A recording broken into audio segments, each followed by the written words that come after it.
The elder sister cruelly locked her disabled biological younger brother in an abandoned factory, doing so merely to vent her anger on behalf of her adopted brother. Little did she expect that as soon as she left, the factory exploded. It turned out that the man was once a promising genius painter. His academy had planned to send him to an international competition, aiming for the championship. But just before the competition, he suddenly suffered an accident, leaving him paralyzed in both legs, with fractured hands, and even bound to a urinary catheter for life. He had clung to the last shred of family affection when his sister and fiancé offered to spend 3 times the usual cost to treat him. That is, until one day, he accidentally overheard their conversation and finally woke up to the truth.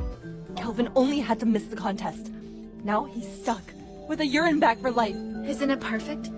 Now Luther will take the first place. None of it was an accident. It was all a scheme they'd plotted, just to clear the way for the adopted brother. His sister even thought, even if my biological brother is disabled, he can still live well on the family's wealth, but the adopted son can only turn his life around through this competition. Yet even after he was disabled, they weren't satisfied. They went further, spreading rumors that he'd bribed the judges, branding him with infamy to cut off any chance of a comeback. From a genius painter to a scorned wreck, with family ties shattered and no future ahead, he was so devastated that he once thought of ending his life. Just then, a mysterious call came in. The caller claimed to have developed a new product that could help him recover physically, asking if he wanted to try it.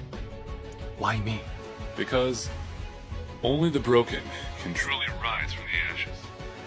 A glimmer of hope ignited in the man. He agreed immediately, but when he returned home, his adopted brother not only flaunted his trophy in front of him arrogantly, but even pretended to slip down the stairs while helping him back to his room, framing him for pushing him. To his surprise, his sister and fiancé didn't blame him openly, but that night, his fiancé secretly added a sedative to a glass of milk, under the pretense of adding sugar, and brought it to him. The man just took a whiff and was certain it contained a sleeping agent, so he pretended to be fast asleep. Sure enough, it wasn't long before his fiancé sneaked into his room. Seeing him completely unconscious, she immediately called in several strong men to drag him out of bed and give him a beating. What they didn't know was that the man endured the torture wide awake the entire time. The fiancé, somewhat hesitant, asked the sister if this was going too far, but the sister retorted, he didn't hold back when he pushed the adopted brother. This is just a little lesson. The next day, the two hypocritically said they'd prepare a birthday party for him when in reality, they planned to take the adopted brother on a trip under this pretext. Even the gift they gave him was just a leftover from the adopted brother's things. Seeing this, the man's heart turned cold. He immediately prepared to contact the Medical Research Institute, but unexpectedly, the adopted brother walked into his room.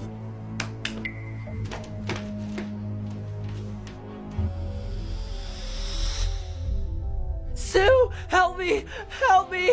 Red, don't hit me! Luther! Luther, it's alright. You're fine. The adopted brother repeated his old trick, making up another lie. He accused the man of hiring people to drive him out of the house, just to monopolize their sister's attention. Enraged, the sister confronted the man at once. Even though he said there was surveillance in his room that could prove his innocence, the two chose to believe the adopted brother's one-sided story without hesitation. To vent their anger for the adopted brother, they took the man straight to the abandoned factory, ordering him to reflect their